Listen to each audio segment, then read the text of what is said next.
Hello everyone. We have already discussed a lot about the neutron property logging tool.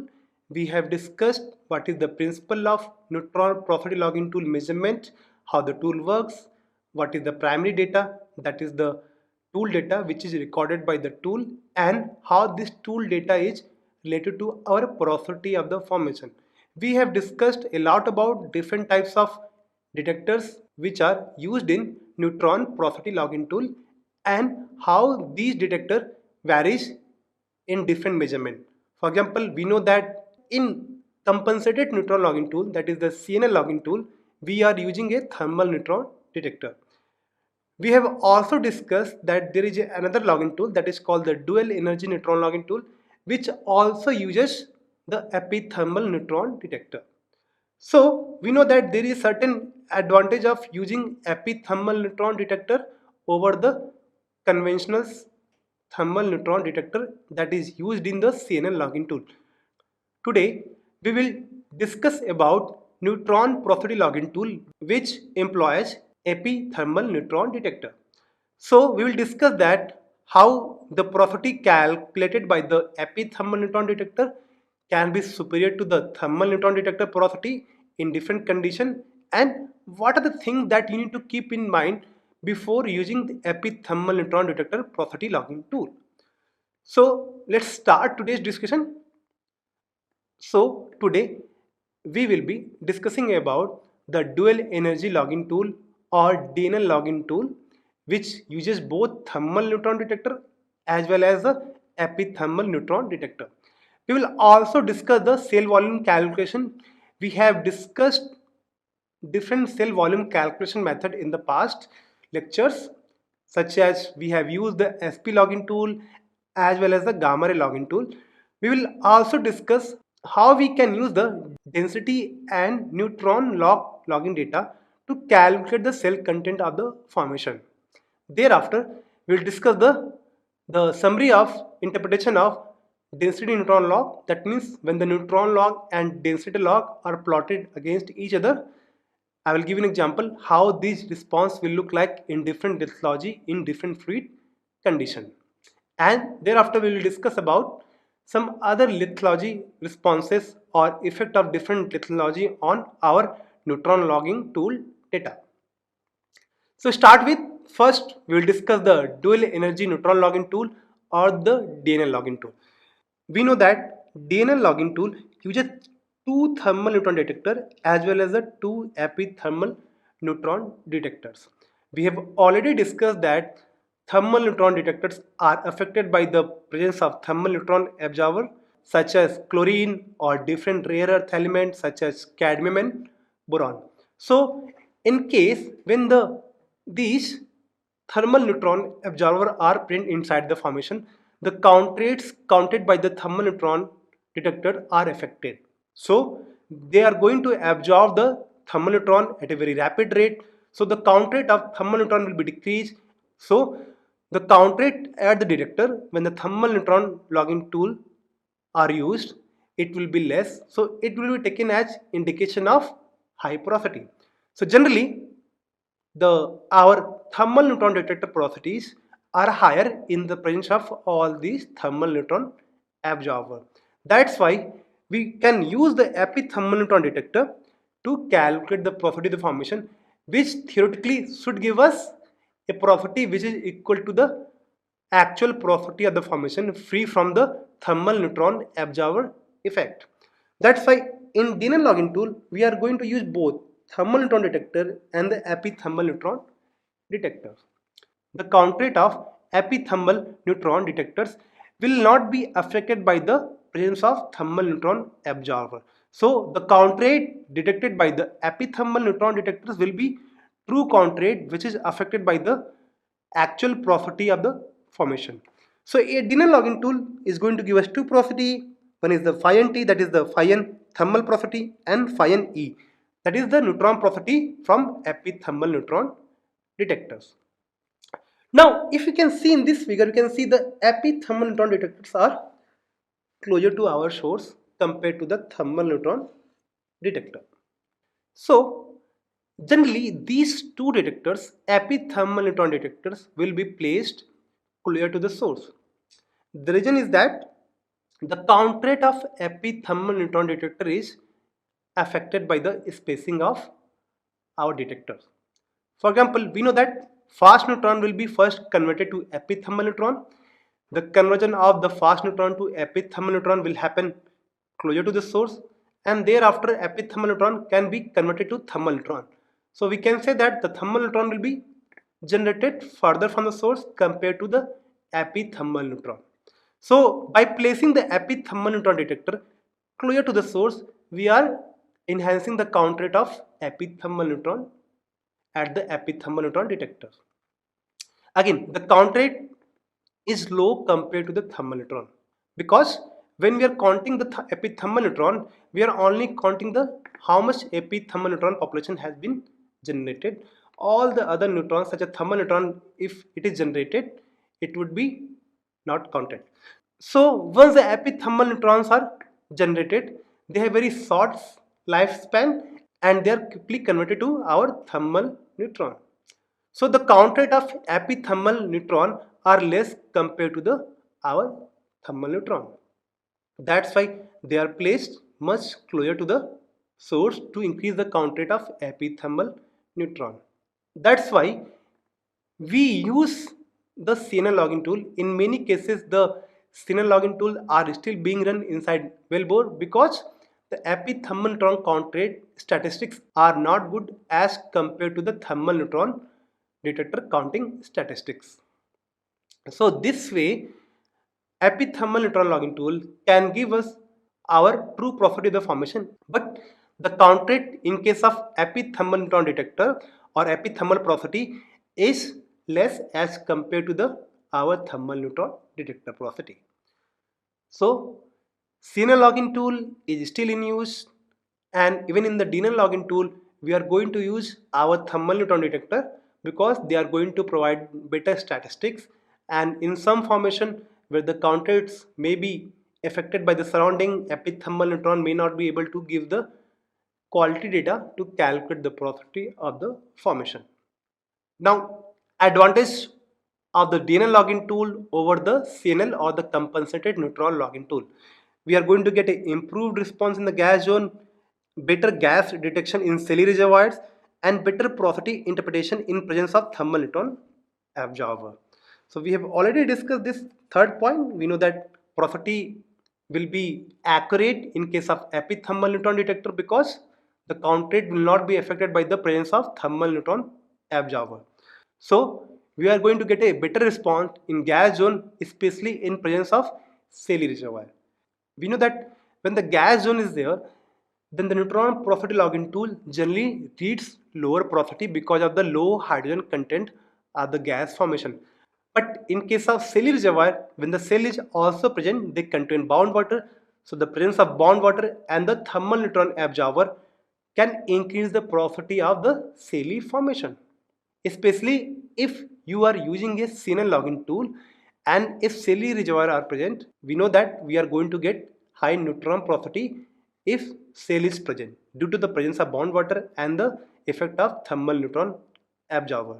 So even if gas is present, the decrease in the porosity by the gas on the neutron log will be far less compared to the increase in porosity by the presence of shell in the our Cayley reservoir.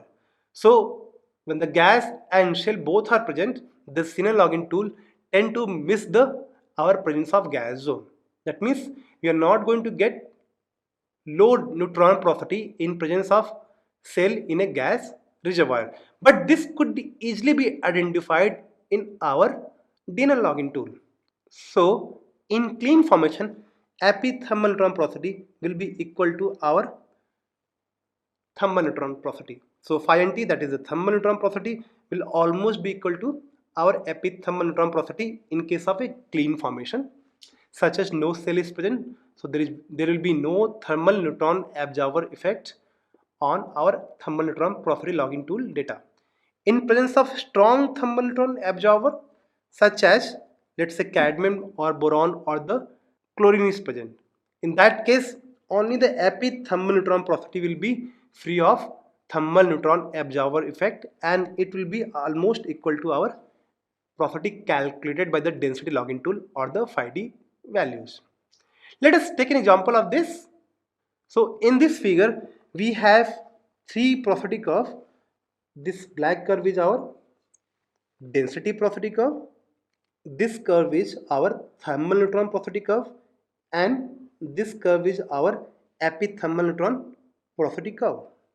So if you focus at a clean sand which is present at 5350 feet here, then you can see that phi Ne is overlays with the phi D curve. That means density porosity is almost same as the our epithermal neutron porosity.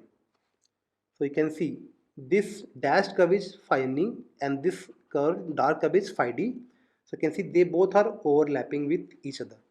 So here phi Ne epithermal neutron porosity is almost equal to our density porosity, and you can see here thermal neutron porosity is higher because scale is increasing from here to here.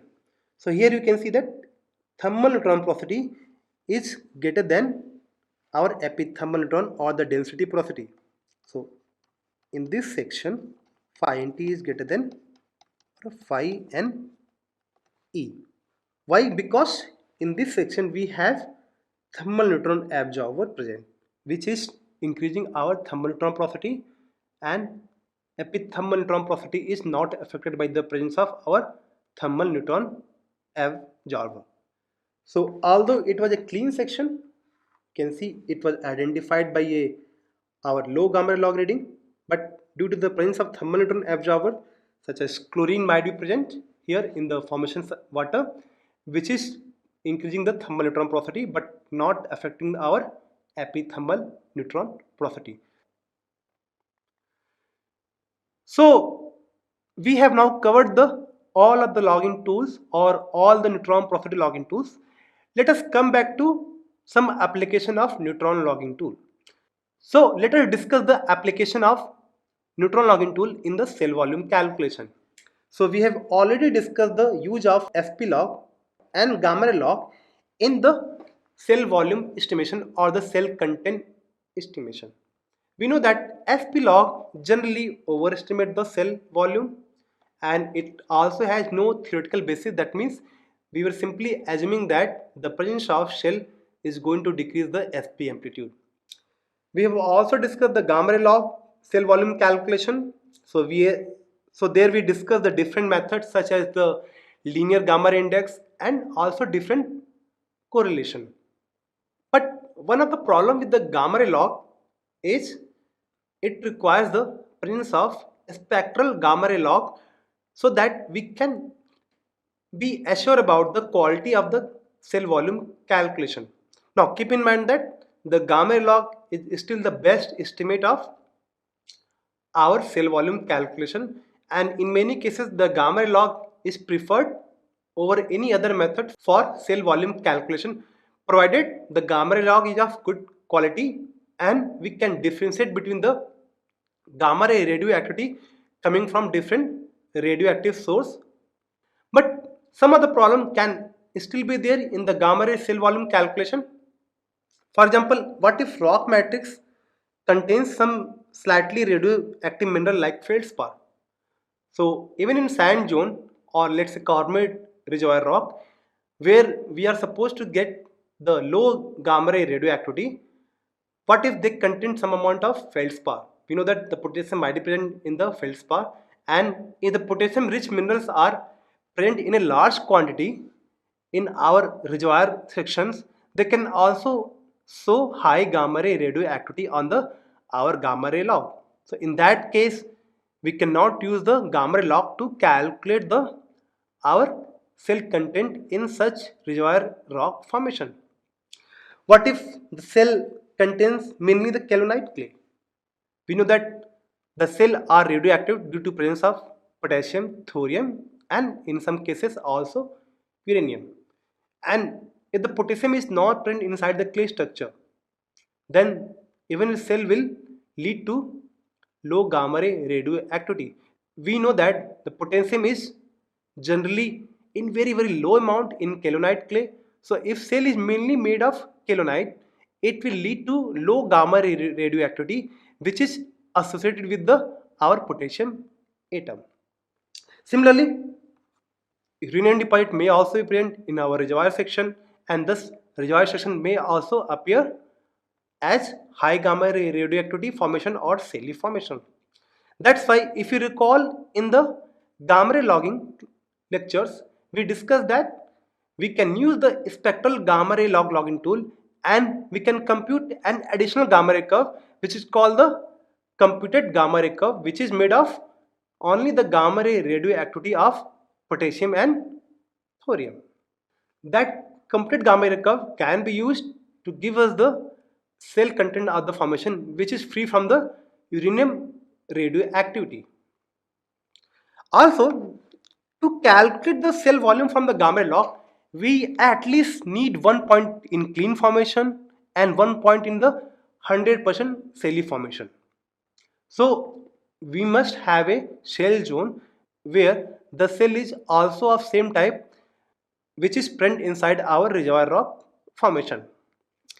What if the whole clastic rock formation is Sely? That means we do not have any clean reservoir rock. How to pick up the value of gamma ray again, a clean sand or a clean carbonate? So that is a problem with the gamma ray log, because we need at least one point in a clean formation and one point in 100% Sely formation. Also, if you recall, we know that generally the gamma ray index tends to overestimate the shell volume in certain reservoir, especially in case of younger rocks. So we have other correlation as well, but how to find out which correlation is best? How to know that which correlation is best for our actual reservoir? So there we might need to do some comparative analysis. We might need to correlate with the other well logs to check which is the best correlation for our reservoir rock formations. In cases where the gamma log data is not reliable, or we want to compare the cell volume estimate from the other sources as well, we can use the neutron density logging tool data to provide another estimate of cell volume. So we can compute the cell volume from our gamma ray log using the linear gamma ray index or different correlation, and we can compare these value with the neutron and density log data, and then we can correlate to find the best cell volume estimate from our reservoir. So we can calculate the cell volume from linear gamma ray index or different correlation, and then we can compare this value with the cell volume estimate derived from the our density neutron data as well. So density neutron logging tool data can also be used to calculate the cell volume. In cases where the gamma ray log cannot be used, the density neutron logging tool data is next best preferred method for calculation of our cell volume. So cell volume can be calculated using the simple observation that neutron porosity to density porosity difference tends to have a linear response with the rock's clay content. Because we know that neutron logging tool is going to give us a very high porosity in Sely formation. So the difference between neutron porosity values and density porosity values, it depends upon the how much cell content is there. The more cell content you have inside our reservoir rock, the more amount of clay will have inside the reservoir rock, and more will be the neutron porosity values. So with the increase in cell content or clay content, neutron porosity values is going to increase, and the difference between the neutron porosity and density porosity difference will also increase. So cell volume from neutron and density log can be written as phi n minus phi d divided by phi n in cell minus phi d in shell. So this is against a 100% shell. So this is the maximum separation that you can observe between the neutron porosity and the density porosity that will occur in a 100% shell. And in our zone of interest, what is the separation? Depending upon the shell content, the separation will be low if we have low cell content, and separation will be high if we have high cell content. So this equation can be used to calculate the our shell volume. Now keep in mind that input must be in the actual rock matrix setting. That means if it is limestone formation, our matrix setting must be limestone. Otherwise, if you don't use the actual rock matrix setting, we'll have some matrix crossover or the incorrect property due to the wrong matrix setting. So input must be in the actual rock matrix setting and not in the log matrix setting in which the log was recorded. So let us consider the example of cell volume calculation from different methods. So we will consider two log examples to compare the cell volume calculated from different methods. In the first example, you can see in the first track we have our gamma ray log, the caliper log. Second track we have the residual log data, and in the third track we have the neutron density porosity overlay, and in the last track we have cell volume calculated using the index gamma ray, Larinov correlation, and the neutron density difference cell volume calculation. So you can see in the first track the green curve, dark green curve is our gamma ray logging curve. You can see here the value of gamma ray is minimum, so this could be a potential porous and permeable formation. So we have used a threshold value of 65 API units. That means wherever the value of gamma ray is less than 65 API, it could be considered as our sandstone. Above that, it could be considered as silly sandstone. So this yellow is possible sandstone, clean sandstone, and the green filling is showing the our shelly sandstone or a pure shelly section depending upon the values of our gamma ray. Similarly, in the residue track or in the residue log, we have also used a threshold of 17 ohm meter cutoff, and after this cutoff, if the residue of the formation is higher than the 17 ohm meter, they are shown as the pink filling or the pink shading. That means they have the high residue or it is a high residue zone. It could be a potential sand for our accumulation of hydrocarbon. Similarly, in the density neutron, you can see the crossover is present at different depth, and this crossover is maximum. For example, here you can see it appears to be a pure Selly formation because the gamma ray reading is very high, and you can see that we have a very high crossover. So the crossover between the density neutron will depend upon our the log values and the cell content. If we have high cell content, the crossover will be very large, but if we have low cell content, the crossover will be very small. In case of pure cell section where the rock is made of 100% shell, the crossover will be very large, and in case of our celly reservoir where the cell content is less than 100% and it may be very small, the crossover will also be small. For example, this was our potential permeable sand. You can see the crossover is very small. Yet the crossover is there, but it's not very large. This indicates that this formation appears to be have very low cell content. That's why it could be taken as clean formation as indicated by the our threshold values or yellow filling. Still, we have computed the celliness of the formation or cell content of the formation. Cell content of the formation is showing that you can see everywhere where we have one, it is a pure celly formation. So this is a pure cell as also indicated by the density neutron crossover, very high crossover, and the cell content is also coming as 1. So we have used the three correlation. One is the gamma ray index, Larinov-Young shallow rock correlation, and neutron density porosity difference to calculate the shell volume. We know that the gamma ray index can overestimate the cell content, especially in case of younger rock formation. That's why we have used the Larinov-Young shallow rock correlation to calculate our shell content. You can see across all the potential zones, almost all of them are reading 0 or very low cell content. So green curve, the dark green curve, that is our index gamma ray, it is generally showing highest values at different depth, whereas the Larinov correlation, it is showing us the low cell content at almost all depth. Whereas our red curve, that is our density neutron celliness of the formation, it is generally in between our Larinov and our index gamma ray celliness of the formation. So we can see that here in this case density neutron is neither overestimating or underestimating. Generally, in all the sand section, all the logs are reading very low cell content. So either we can take the average of saliness of all these method, or we can use either of the Larinov or the density neutron cell content to calculate the cell content of the formation. Now, a better way to choose any of this method or any correlation is to take the help of other log, correlate with the help of other log. Although here it is not needed because almost all of the logs or all the methods are giving us similar, almost similar cell content values, but still we can take an example of our second log where we can see that some of the method might overestimate the cell content. For example, here again we have our ratiosity curve and density porosity overlay here. Again, we have identified two possible potential permeable zones which might have saliness inside it. Some cell content might be present in these two potential permeable zones.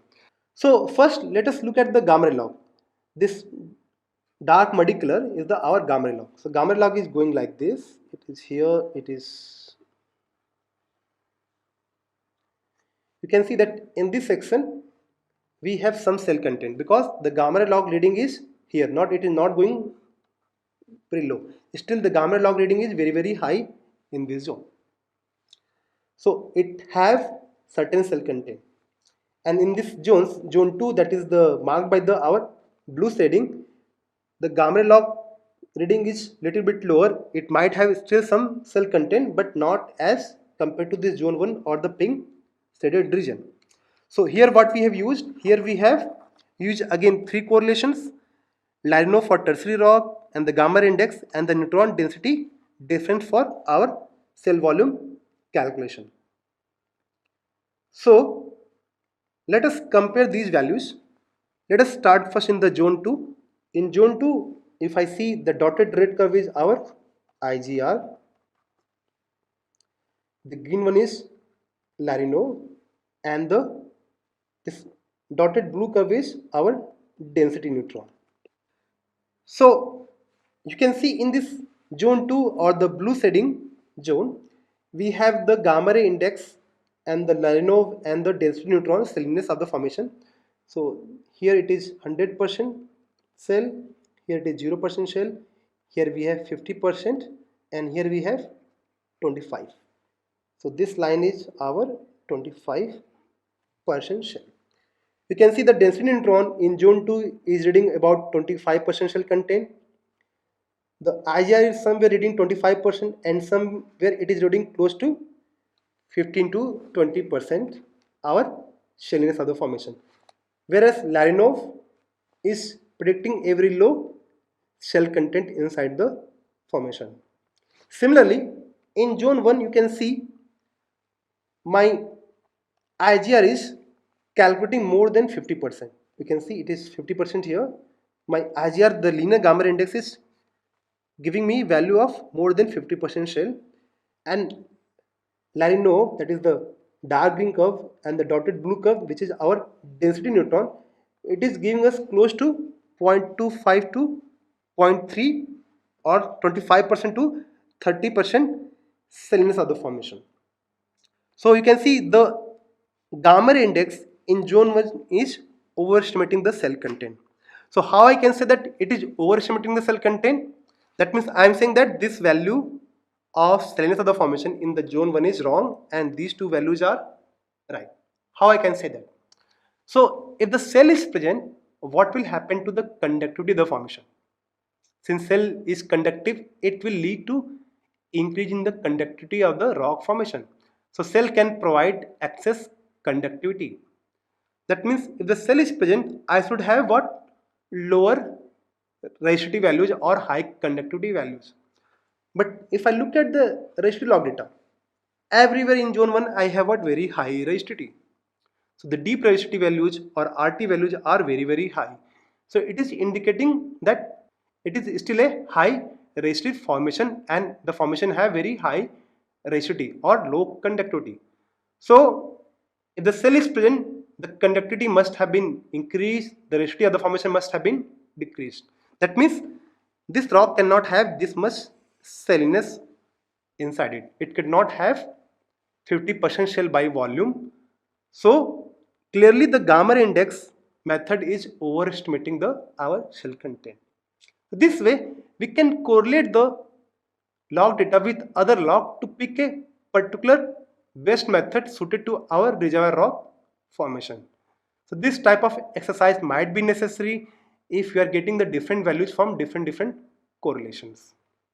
So this is about the salience of the formation, how to calculate the salience of the formation with the help of different methods. Now let us summarize the interpretation of density neutron overlay. So in this figure we have three matrix setting. The first one is the matrix setting in sandstone, second one is the matrix setting of limestone, third one is the matrix setting of dolomite. Actual lithology is sandstone, red curve is my density porosity, and the blue curve is my neutron porosity. Again, the separation between the density and neutron is not to scale. This is a synthetic response of our tool logging tool in different fluids and in different lithology at different matrix settings. So when the matrix is sandstone, actual matrix is sandstone, matrix setting is also sandstone, we know that in a clean water bearing section our log must give similar values. That means phi d must be equal to phi n in a clean water bearing section if the matrix setting is right. Even in oil the separation would be very small and phi d will almost be equal to phi n provided the matrix setting is right. We can see when we have matrix setting limestone and dolomite, because the matrix setting is different from the actual matrix of the formation, we are getting a separation even in the our water bearing section. For example, when the limestone matrix setting is there, we have 4% difference, and when we have dolomite matrix setting, we have 12% porosity difference. Against gas, we are going to always get a crossover. No matter the matrix setting, phi n will always be less than the phi d across a gas bearing section, and across a cell bearing section we are always going to have phi n greater than phi d. So this way density and neutron logging tool data can be used to describe the effect of shell. It can be used to identify shelly formation and gas bearing formation and locate the zone of clean water bearing section. So clean water bearing section might be needed to calculate a number of properties of the formation, such as when we are discussing the cross plot, we will discuss that we must identify a clean water bearing section so that the formation water ratio T can be computed from the well logs. Now, there could be cases when the neutron logging data can show the porosity without any effective pore volume. So if any mineral have hydrogen as a part of its chemical formula, that means hydrogen is a part of its chemical structure, then the log is going to record this hydrogen as hydrogen index inside of the formation, and it will be interpreted as neutron porosity reading. So this hydrogen is a part of our rock structure, rock chemical composition, but it is not present as part of fluid inside pore spaces. For example, various evaporates such as anhydrite or gypsum, it can have hydrogen. For example, in gypsum is a hydrated form of calcium sulfate. That means water is present as a form of crystallization. So its formula is CaSO4.2H2O. This water molecule is not present inside the pore spaces. But neutron log does not differentiate between the hydrogen molecule coming from the pore fluids inside the pore spaces or hydrogen coming from our rock mineral composition. So against gypsum, we are going to read the porosity as high as 60% by the neutron logging tool. Similarly, different minerals such as geothite, which has a formula of FeOH, again hydrogen is there, it will be read as a high neutron porosity in the neutron logging tool. Similarly, coal have very low porosity, it has very low pore volume, but coal have moisture content. So on neutron logging tool, coal can give us very high porosity. For example, depending upon the type of coal, its rank, its maturity, the porosity values could be around 30 to 40% or even higher than that. So this was last lecture in our neutron logging tool. We have covered the basics of neutron logging tool. We have discussed what are the different type of logging tool, how do they work, and how we can interpret the neutron logging data for porosity calculation. So we have discussed how to calculate the porosity in Shelly section. We have also discussed the how to identify different Shelly section and the gas reservoir section. So in the next class, we will discuss about how to calculate the porosity from the neutron logging tool in a gas bearing section. So there we'll be using both the data, that means density porosity data and the neutron porosity data together to calculate the porosity of a gas bearing section. Thereafter, we will discuss another neutron porosity logging tool, which is the advanced version of our DNA logging tool, which can be used to calculate the porosity of the formation, which is not affected by the change in density of the formation. So see you in next lecture.